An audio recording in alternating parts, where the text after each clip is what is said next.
Bilangan pasal 9. Ketetapan-ketetapan mengenai perayaan Paskah. Tuhan berfirman kepada Musa di padang gurun Sinai. Pada bulan yang pertama tahun yang kedua sesudah mereka keluar dari tanah Mesir, orang Israel harus merayakan Paskah pada waktunya. Pada hari yang ke-14 bulan ini, pada waktu senja haruslah kamu merayakannya pada waktu yang ditetapkan menurut segala ketetapan dan peraturan yang harus kamu merayakannya. Lalu Musa menyuruh orang Israel merayakan Paskah. Maka mereka merayakan Paskah pada bulan yang pertama, pada hari yang ke-14 bulan itu, pada waktu senja di padang gurun Sinai, tepat seperti yang diperintahkan Tuhan kepada Musa. Demikianlah dilakukan orang Israel. Tetapi ada beberapa orang yang najis oleh karena mayat sehingga tidak dapat merayakan Paskah pada hari itu. Mereka datang menghadap Musa dan Harun pada hari itu juga, lalu berkata kepadanya, "Sungguh pun kami najis oleh karena mayat, dan dengan dasar apakah kami dicegah mempersembahkan persembahan bagi Tuhan di tengah-tengah orang Israel pada waktu yang ditetapkan?" Lalu jawab Musa kepada mereka, "Tunggulah dahulu, aku hendak mendengar apa yang akan diperintahkan Tuhan mengenai kamu." Lalu berfirmanlah Tuhan kepada Musa, "Katakanlah kepada orang Israel, apabila salah seorang di antara kamu atau keturunanmu najis oleh karena mayat atau berada dalam perjalanan jauh, maka ia harus juga merayakan Paskah bagi Tuhan. Pada bulan yang kedua, pada hari yang ke-14 pada waktu senja, haruslah orang-orang itu merayakannya beserta roti yang tidak beragi dan sayur pahit haruslah mereka memakannya. Janganlah mereka meninggalkan sebagian daripadanya sampai pagi, dan satu tulang pun tidak boleh dipatahkan mereka menurut segala ketetapan Paskah. Haruslah mereka merayakannya. Sebaliknya orang yang tidak najis dan tidak dalam perjalanan tetapi lalai merayakan Paskah, orang itu harus dilenyapkan dari antara orang-orang sebangsanya, sebab ia tidak mempersembahkan persembahan yang kepada Tuhan pada waktu. Orang itu akan menanggung akibat dosanya. Apabila seorang asing yang telah menetap padamu hendak merayakan Paskah bagi Tuhan, maka haruslah ia merayakannya menurut segala ketetapan dan peraturan Paskah. Satu ketetapan harus berlaku bagi kamu, baik bagi orang asing maupun bagi orang Israel asli. Tiang awan memimpin perjalanan Israel.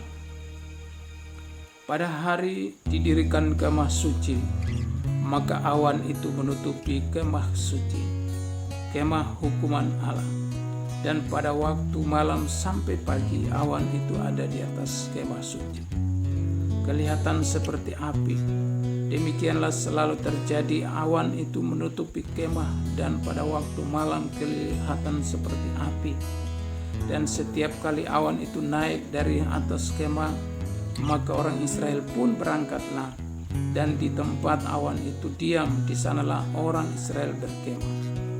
Atas titah Tuhan orang Israel berangkat, dan atas titah Tuhan juga mereka berkemah. Selama awan itu diam di atas kemah suci, mereka tetap berkemah. Apabila awan itu lama tinggal di atas kemah suci, maka orang Israel memelihara kewajibannya kepada Tuhan, dan tidaklah mereka berangkat.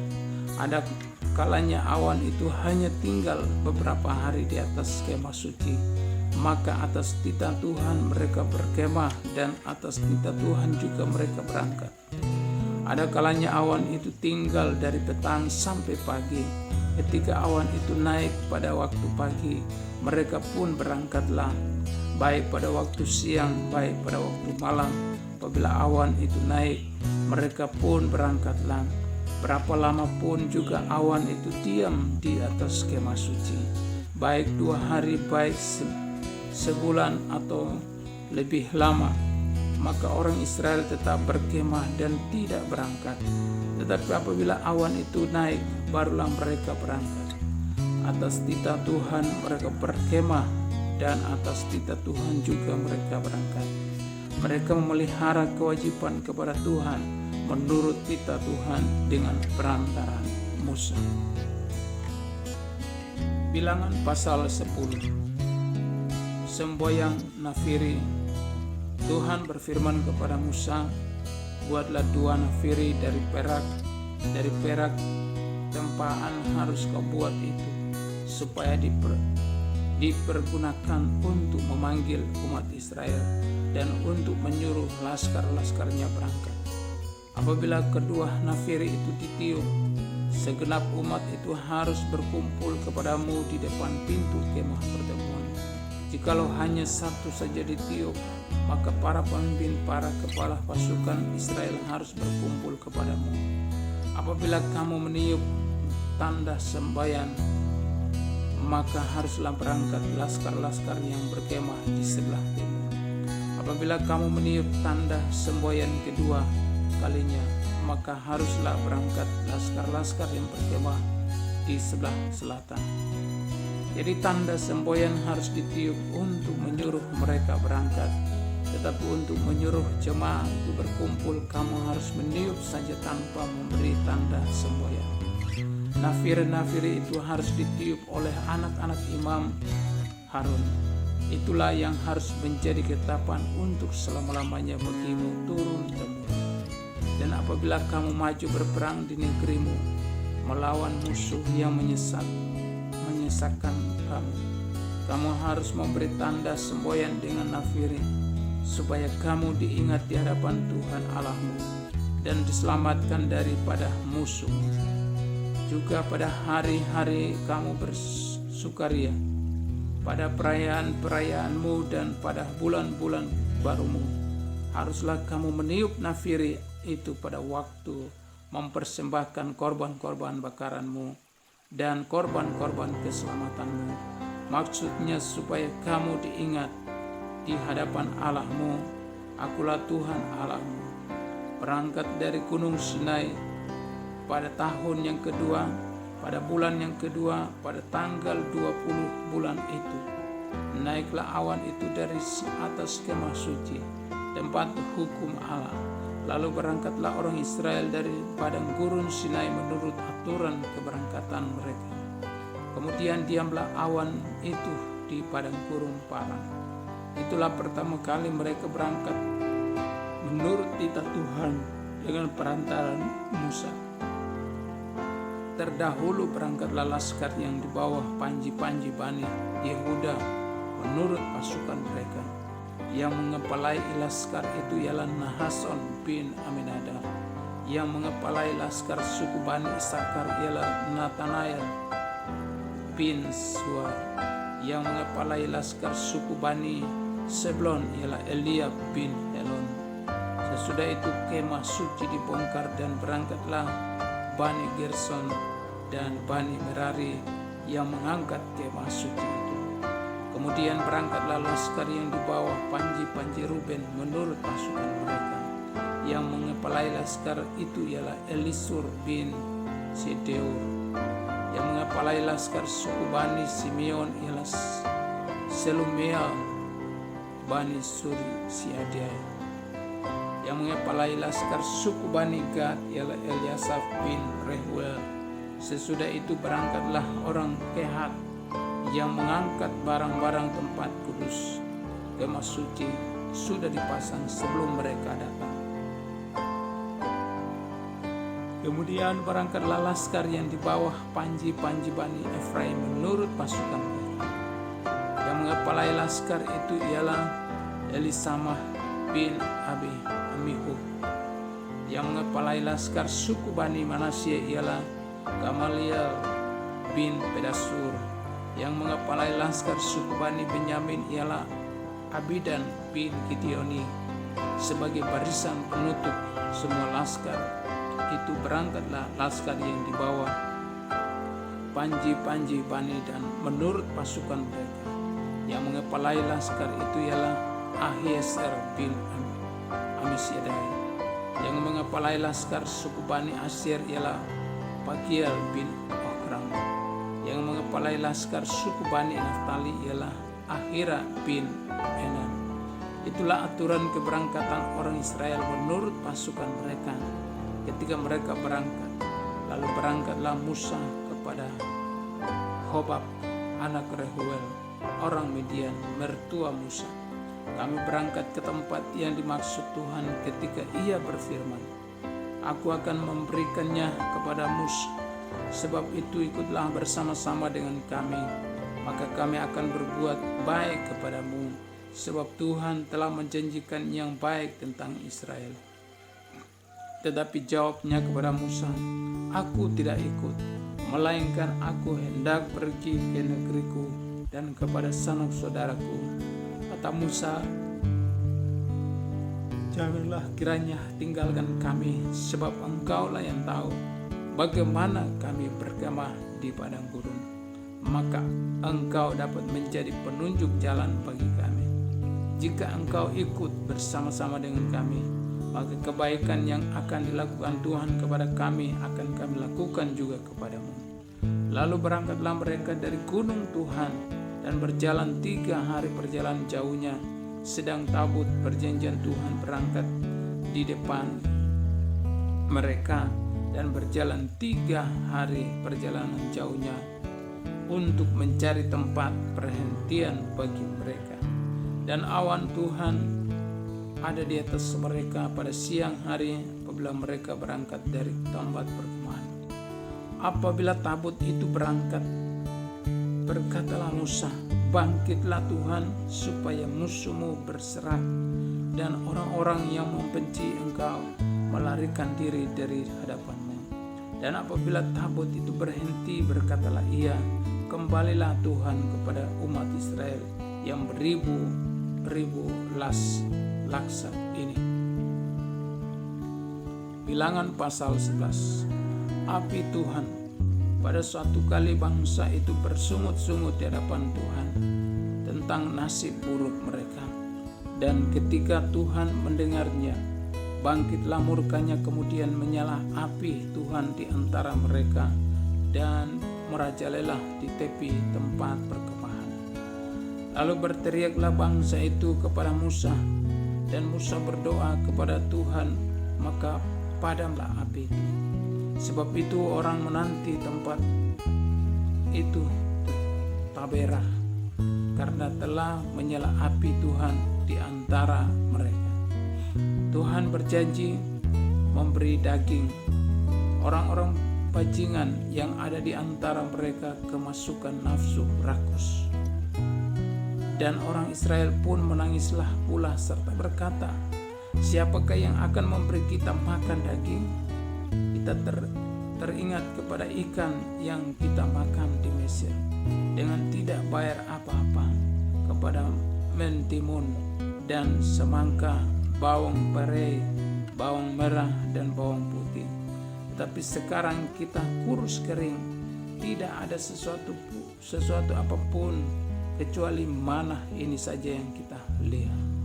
Adapun mana itu seperti ketumbar daun dan kelihatannya seperti damar bedola.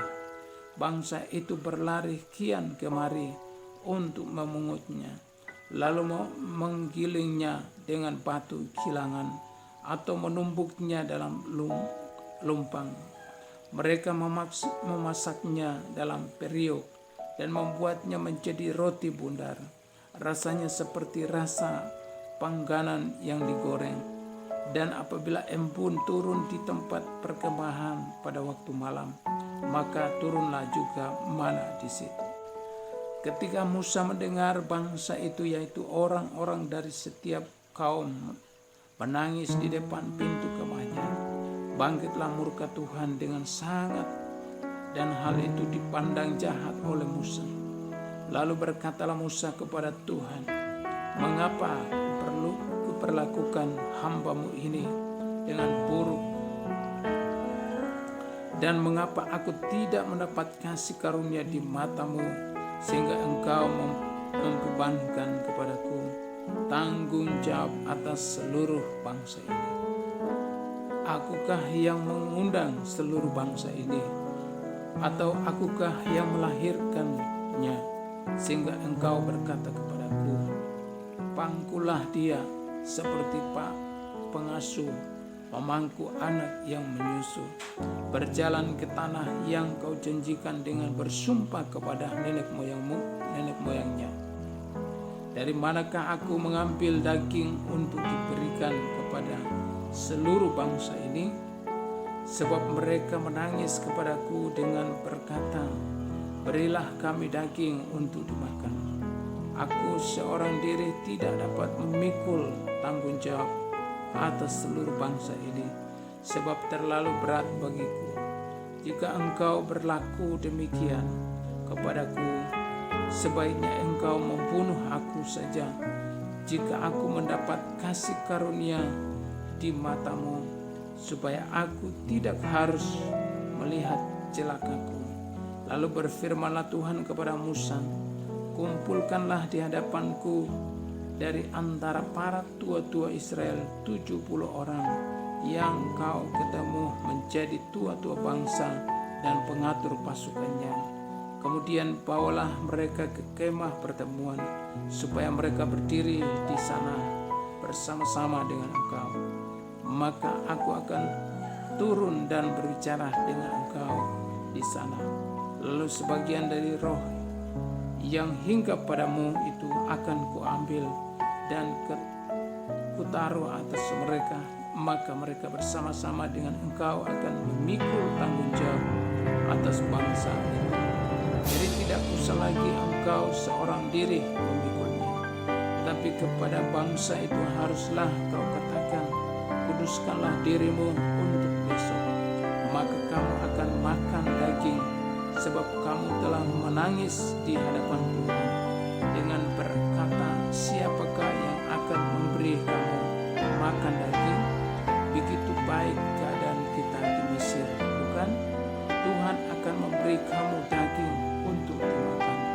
Bukan hanya 1 hari kamu akan memakannya, bukan 2 hari, bukan 5 hari, bukan 10 hari, bukan 20 hari, tetapi genap sebulan lamanya, sampai keluar dari dalam hidungmu dan sampai kamu muak, karena kamu telah menolak Tuhan yang ada di tengah-tengah kamu dan menangis di hadapannya dengan berkata-kata, untuk apakah kita keluar dari Mesir? Tetapi kata Musa, bangsa yang ada bersama aku ini berjumlah 600.000 orang berjalan kaki. Namun engkau berfirman, daging akan kuberikan kepada mereka, dan genap sebelum lamanya mereka akan memakannya. Dapatkah sekian banyak kambing, domba, dan lembu sapi disembelih bagi mereka, sehingga mereka mendapat cukup? Atau dapatkah ditangkap segala ikan di laut bagi mereka, sehingga mereka mendapat cukup? Tetapi Tuhan menjawab Musa, masakan kuasa Tuhan akan kurang untuk melakukan itu? Sekarang engkau akan melihat apakah firman-Ku terjadi kepadamu atau tidak. 70 orang tua-tua. Setelah Musa datang keluar, disampaikannya firman Tuhan itu kepada bangsa itu. Yang mengumpulkan 70 orang dari para tua-tua bangsa itu dan menyuruh mereka berdiri di sekeliling kemah. Lalu turunlah Tuhan dalam awan dan berbicara kepada Musa. Kemudian diambilnyalah sebagian dari roh yang hinggap padanya dan ditaruhnya atas ke-70 tua-tua itu. Ketika roh itu hinggap pada mereka, kepenuhanlah mereka seperti nabi. Tapi sesudah itu tidak lagi. Masih ada 2 orang tinggal di tempat perkemahan, yang seorang bernama Eldad, yang lain bernama Medad. Ketika roh itu hinggap pada mereka, mereka itu termasuk orang-orang yang dicatat, tetapi tidak turut pergi ke kemah. Maka kepenuhanlah mereka seperti nabi di tempat perkemahan. Lalu berlarilah seorang muda memberitahukan kepada Musa, Eldad dan Medad kepenuhan seperti nabi di tempat perkemahan. Maka menjawablah Yosua bin Nun yang sejak mudanya menjadi abdi Musa, Tuanku Musa, cegahlah mereka. Tetapi Musa berkata kepadanya, apakah engkau begitu giat mendukung diriku? Kalau seluruh umat Tuhan menjadi nabi, oleh karena Tuhan memberi rohnya hingga kepada mereka. Kemudian kembalilah Musa ke tempat perkemahan, dia dan para tua-tua Israel, burung puyuh. Lalu bertiuplah angin yang dari Tuhan asalnya. Dibawanyalah burung-burung puyuh dari sebelah laut dan dihamburkannya ke atas tempat perkemahan dan sekelilingnya kira-kira sehari perjalanan jauhnya ke segala penjuru dan kira-kira 2 hasta tingginya dari atas muka bumi.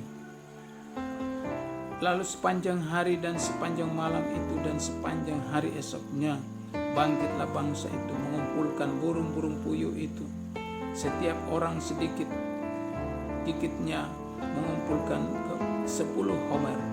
Kemudian mereka menyebarkannya lebar-lebar sekeliling tempat perkemahannya. Selagi daging itu ada di mulut mereka, sebelum dikunyah, maka bangkitlah murka Tuhan terhadap bangsa itu. Dan Tuhan memukul bangsa itu dengan satu tulah yang sangat besar. Sebab itu dinamailah tempat itu Kibrot Tawa, karena di sanalah dikuburkan orang-orang yang bernafsu rakus. Dari Kibrot Tawa berangkatlah bangsa itu ke Hesrot dan mereka tinggal di situ. Bilangan pasal 12. Pemberontakan Miriam dan Harun. Miriam serta Harun mengintai Musa berkenaan dengan perempuan Kus yang diambilnya, sebab memang ia telah mengambil seorang perempuan Kus. Kata mereka, sungguhkah Tuhan berfirman kepada perantaran Musa saja?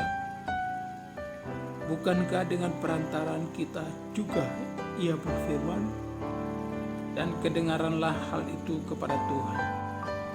Adapun Musa ialah seorang yang sangat lembut hatinya, lebih dari setiap manusia yang di atas muka bumi. Lalu berfirmanlah Tuhan dengan tiba-tiba kepada Musa, Harun dan Miriam, keluarlah kamu bertiga ke kemah pertemuan.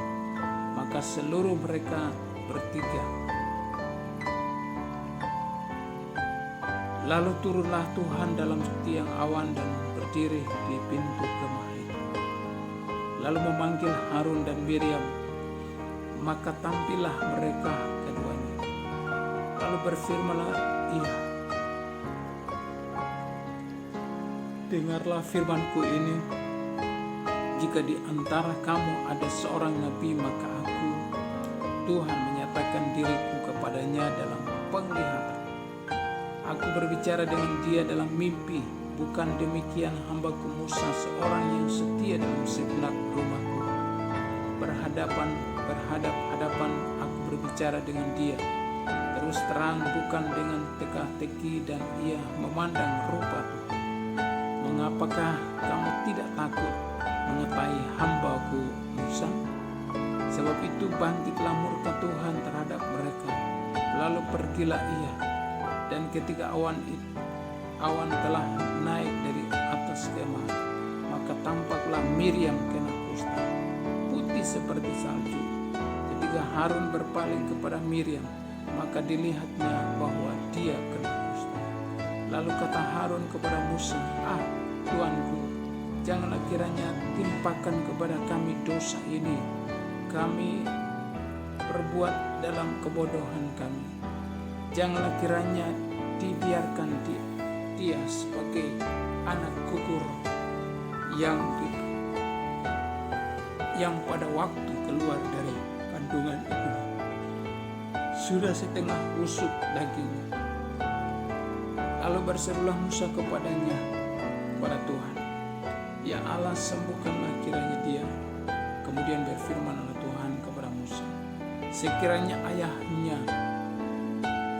meludahi mukanya, tidakkah ia mendapat malu selama 7 hari? Biarlah dia selama 7 hari dikucilkan keluar tempat perkemahan, kemudian bolehlah ia diterima kembali." Jadi dikucilkannyalah Miriam keluar tempat perkemahan 7 hari lamanya, dan bangsa itu tidak berangkat sebelum Miriam diterima kembali. Kemudian berangkatlah mereka dari Haserot dan berkemah di padang gurun Paran. Bilangan pasal 13. Ke-12 pengintai. Tuhan berfirman kepada Musa, "Suruhlah berapa orang mengintai tanah Kanaan yang akan kuberikan kepada orang Israel dari setiap suku nenek moyang mereka. Haruslah kau suruh seorang, semuanya pemimpin-pemimpin di antara mereka."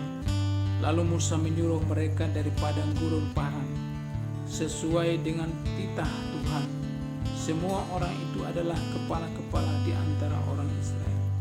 Dan inilah nama-nama mereka dari suku Ruben: Syamun bin Sukur; dari suku Simeon, Safat bin Hori; dari suku Yehuda, Kaleb bin Yefude; dari suku Isakar, Igal bin Yusuf; dari suku Efraim, Hosea bin Nun; dari suku Benyamin, Plati bin Refu; dari suku Sebulon, Gadiel bin Sodi; dari suku Yusuf, yakni dari suku Manasye, Gadi bin Susi; dari suku Dan, Amiel bin Gamali; dari suku Aser, Setur bin Mikael; dari suku Naftali, Nahbi bin Wofsi; dari suku Gad, Guel bin Maki. Itulah nama orang-orang yang disuruh Musa untuk mengintai negeri itu. Dan Musa menamai Hosea bin Nun itu Yosua. Maka Musa menyuruh mereka untuk mengintai tanah Kanaan. Katanya kepada mereka, "Pergilah dari sini ke tanah Negeb dan naiklah ke pegunungan dan amatilah bagaimana keadaan negeri itu. Apakah bangsa yang mendiaminya kuat atau lemah? Apakah mereka sedikit atau banyak? Dan bagaimana negeri yang didiaminya? Apakah baik atau buruk? Bagaimana kota-kota yang didiaminya? Apakah mereka diam di tempat-tempat yang terbuka atau di tempat-tempat yang berkubu? Dan bagaimana tanah itu? Apakah gemuk atau kurus? Apakah ada di sana pohon-pohon atau tidak? Tabahkanlah hatimu dan bawalah sedikit dari hasil negeri itu." Waktu itu ialah musim puluhan hasil anggur. Mereka pergi ke sana lalu mengintai negeri itu, mulai dari padang gurun Sin sampai ke Rehob, ke jalan yang menuju ke Hamat. Mereka berjalan melalui tanah Negeb, lalu sampai ke Hebron. Di sana ada Ahiman, Sesai dan Talmai, keturunan anak Hebron. Didirikan 7 tahun lamanya lebih dahulu dari Soan di Mesir. Ketika mereka sampai ke lembah Eskol, dipotong merekalah di sana suatu cabang dengan standar buah anggurnya. Lalu berdualah mereka mengandarnya. Juga mereka membawa beberapa buah delima dan buah ara. Tempat itu dinamai orang lembah Eskol karena tandan buah anggur yang dipotong. Orang Israel di sana sudah lewat 40 hari. Pulanglah mereka dari pengintaian negeri itu dan langsung datang kepada Musa, Harun dan segenap umat Israel di Kades. Di padang gurun Paran mereka membawa pulang kabar kepada keduanya dan kepada segenap umat itu, dan memperlihatkan kepada sekelilingnya hasil negeri itu. Mereka menceritakan kepadanya, kami sudah masuk ke negeri itu, kemana kau suruh kami. Dan memang negeri itu berlimpah-limpah susu dan madunya.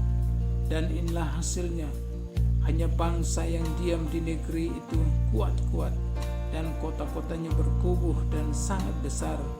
Juga keturunan Enak telah kami lihat di sana. Orang Amalek diam di tanah Negeb, orang Het, orang Yebus, dan orang Amori diam di pegunungan. Orang Kanaan diam sepanjang laut dan sepanjang tepi sungai Yordan. Kemudian Kaleb mencoba menerangkan hati bangsa itu di hadapan Musa. Katanya, tidak, kita akan maju dan menduduki negeri itu, sebab kita pasti akan mengalahkannya. Tetapi orang-orang yang pergi ke sana bersama-sama dengan dia berkata, kita tidak dapat maju menyerang bangsa itu karena mereka lebih kuat daripada kita. Juga mereka menyampaikan kepada orang Israel kabar busuk tentang negeri yang diintai mereka, dengan berkata, negeri yang telah kami lalui untuk diintai adalah satu negeri yang memakan penduduknya, dan semua orang yang kami lihat di sana adalah orang-orang yang tinggi-tinggi perawakannya.